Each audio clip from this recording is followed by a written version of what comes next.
Hello বন্ধুরা, কেমন আছো সবাই? আশা করি সবাই ভালো আছো, সুস্থ আছো। বন্ধুরা, আমিও ভালো আছি, সুস্থ আছি। আমি উষা, আমার চ্যানেল নাম #উষা। আজকে বেশ কিছুদিন পরেই তোমাদের সামনে বড় ভিডিও নিয়ে আসা। তো বন্ধুরা, এদিকে কলার মৌচা এটা কেটে ধুয়ে ভালো করে পরিষ্কার করে নিয়েছি। মৌচা বলতে কলার ফুল, কল ঢিল, যে যেটাই বলো। আমাদের আসামে তো কল ঢিল বলে, কলার থোর বলে, আর যে যেটাই বলো। এটা কলার মৌচা। এটা ভালো করে আমি হলুদ নুন দিয়ে হাফ বয়েল করে নেব, ঢাকা দিয়ে দিলাম। তো মৌচার আমি বাইরের অংশটা নিয়েছি, দুইটাই মৌচা ছিল, দুইটা নিলে বেশি হয়ে যাবে, তার জন্য আমি বেশি নিলাম না।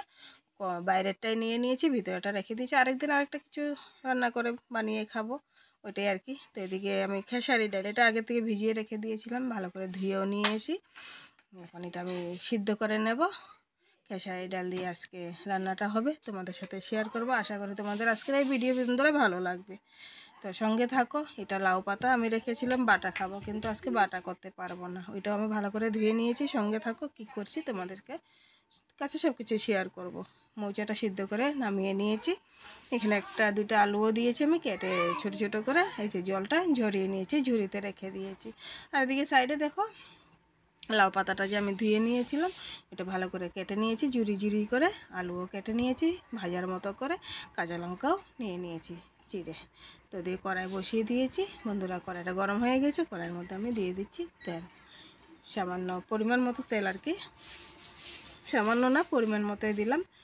তো এখানে আমি শুকনো লঙ্কা দুটা দিয়ে দিলাম। শুকনো লঙ্কা দিয়ে এটা আমি কালো জিরা ফোড়ন দিয়ে শাকটা বানাবো, নিরামিষে বানাবো। আজকে রসুন ব্যবহার করবো না। তোমরা যদি চাও রসুন দিলে খুব ভালো লাগে। রসুন ফোড়নে দিয়ে, শুকনো লঙ্কা ফোড়ন দিয়ে শাক ভাজা আমার দারুণ লাগে। বন্ধুরা, তোমরা কার কীভাবে ভালো লাগে? রসুন দিয়ে ভালো লাগে না কালো জিরা দিয়ে ফোড়ন ভালো লাগে? বলবে তো একটু কমেন্টে। আর এখানে আমি হলুদ নুন দিয়ে দিয়েছি তেলের মধ্যে। হলুদ নুনটা দিয়ে ভালো করে কাঁচা গন্ধ যতক্ষণ না চলে যায় ততক্ষণ লেড়ে নিয়েছি, না পুড়ে যতক্ষণ। তো এখানে আলু জিরি জিরি করে কেটে নিয়েছিলাম, যে আলুটাও দিয়ে দিয়েছি। আলুটাও আমি একটু লাল লাল করে সুন্দর করে ভেজে নিচ্ছি। শাকের সঙ্গে একসঙ্গে দিলে না কালারটা সুন্দর হয় না, দেখতে ভালো লাগে না। তো দেখো, লাল লাল করে আমি ভেজে নিয়েছি। একটু তেলের পরিমাণটা বেশিয়ে দিলাম, শাকটা একটু ভালো লাগবে খেতে, তার জন্য আর কি। শাকের মধ্যে ডাঁটা ছিল না, শুধু পাতাটাই ছিল। বাটা খাবো বলে রেখেছিলাম, শিলনোড়াতে বাটতে পারবো না, তাই আর শাক বানিয়ে নিলাম। তো এইভাবে দিলে, আলুটা আগে একটু ফ্রাই করে শাকটা দিলে, যে কোনো শাক, ঢেঁকি শাক ভাজাও এইভাবে আলু যদি ফ্রাই করার পরে শাকটা দেওয়া হয় ভালোই লাগে। কলমি শাকও এইভাবেই করবে, ভালোই লাগে। একসঙ্গে দিলে আলুটা সাদা সাদা লাগে, আলুটাও ভেটটা ভেটটা নরম নরম গলে যায়, ভালো লাগে না। এইভাবে করলে ঝুরঝুরা থাকে, সুন্দর হয়। তো আমি শাকটা ভালো করে নাড়াচাড়া করে নামিয়ে নিয়েছি। দেখো কেমন হয়েছে আমার এই লাউ পাতার শাকটা, আলু দিয়ে একদম সিম্পল সহজভাবে বানিয়ে নিয়েছি। গরম ভাত দিয়ে। বন্ধুরা, আর কিছু লাগবে? লাগবে না, আমাদের তো লাগবে না। যারা মাছ মাংস খাওয়ার অভ্যাস তাদের লাগতে পারে, আমাদের। তো কড়াইটা আবার খালি করে তেল দিয়ে দিচ্ছি। ওই কড়াইতে রান্না হচ্ছে, তেল দিয়ে ফোড়নে তেজপাতা দিয়ে দিয়েছি, আর পাঁচফোড়ন দিয়ে দিলাম। আজকে সম্পূর্ণ নিরামিষ, আমার বাড়িতে নিরামিষই হচ্ছে, তাই আমি নিরামিষ বানাচ্ছি। তোমরা এখানে রসুন পেঁয়াজ ব্যবহার করতে পারো। তো মোচাটা আমি দিয়ে দিলাম। মোচাটা দিয়ে তেলের সঙ্গে ভালো করে নাড়াচাড়া করে নিচ্ছি। একদম সহজভাবে এটাই বানাবো। তো লঙ্কার গুঁড়ো দিয়ে দিলাম। মশলা আর এক্সট্রাভাবে বাটিতে জল দিয়ে ভিজাবো, দেব। আজকে কিচ্ছুই করব না, একেবারে শর্টকাট, একেবারে শর্টকাটে বানাচ্ছি বন্ধুরা আজকে। হ্যাঁ, তো থাকতে থাকো তোমরা। আমি লঙ্কার গুঁড়ো দিয়ে দিয়েছি, জিরের গুঁড়ো দিয়ে দিয়েছি, হলুদ গুঁড়ো দিয়েছি, দিয়ে এখন পরিমাণ মতো নুন দিয়ে ভালো করে নাড়াচাড়া করে নেব। সঙ্গে থাকো, ভিডিওটা দেখতে থাকো। একদম সহজভাবে বানাচ্ছি বন্ধুরা আজকে, কিন্তু একদম সহজ। কাঁচা লঙ্কা হাত দিয়ে দেখো দুই টুকরা করে ভেঙে দিচ্ছি, ওইটাই তোমাদের সাথে শেয়ার করছি। একদম সহজভাবে আমার বাড়িতে আজকে কীভাবে রান্না করছি, শরীর অসুস্থ থাকলে কীভাবে যে রান্না করি ওইটাই তোমাদের সাথে শেয়ার করছি। তো ভালো করে নাড়াচাড়া করে ঢাকা দিয়ে রেখে দিয়েছিলাম, ভাজা ভাজা হয়ে গিয়েছে দেখো।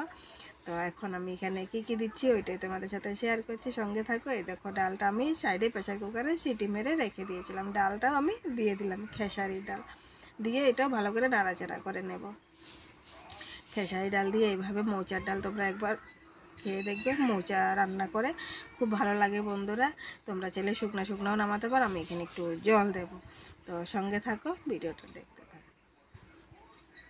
ভালো করে নাড়াচাড়া করে নিয়েছি, জল দিয়ে দিচ্ছি। জল দিয়ে ভালো করে এটা ফুটিয়ে নেব। নাড়াচাড়া করে নিচ্ছি। চারপাশে জলে জল বন্ধুরা, জলের জন্য কিছু করা যাচ্ছে না। বন্যা চারপাশে, খুব কষ্ট হচ্ছে লোকজনের। আমাদেরও হয়েছিল, কিন্তু এখন নেই বর্তমান। রাস্তাঘাট বাজার সব দিকে জল জল জল, মানে কি বলবো আর। তো দেখো যে ডালটা আমার কেমন হয়েছে, আমি এইভাবেই নামাবো একটু জল জল দিয়ে। তোমরা চাইলে আরও শুকনো শুকনো মাখো মাখাও বানাতে পারো।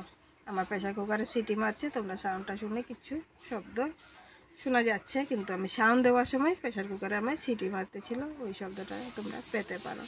তো দেখো আমার এই খেসারি ডাল দিয়ে মোচা রান্নাটা কেমন হয়েছে বন্ধুরা। আমি একটা বাটিটাও এক বাটি উঠিয়ে নিচ্ছি।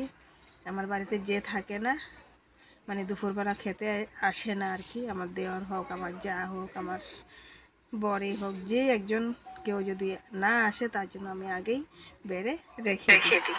তো বন্ধুরা আজকের মতো এখানে, তোমরা সবাই ভালো থাকবে, সুস্থ থাকবে। নেক্সট ভিডিওতে দেখা হচ্ছে।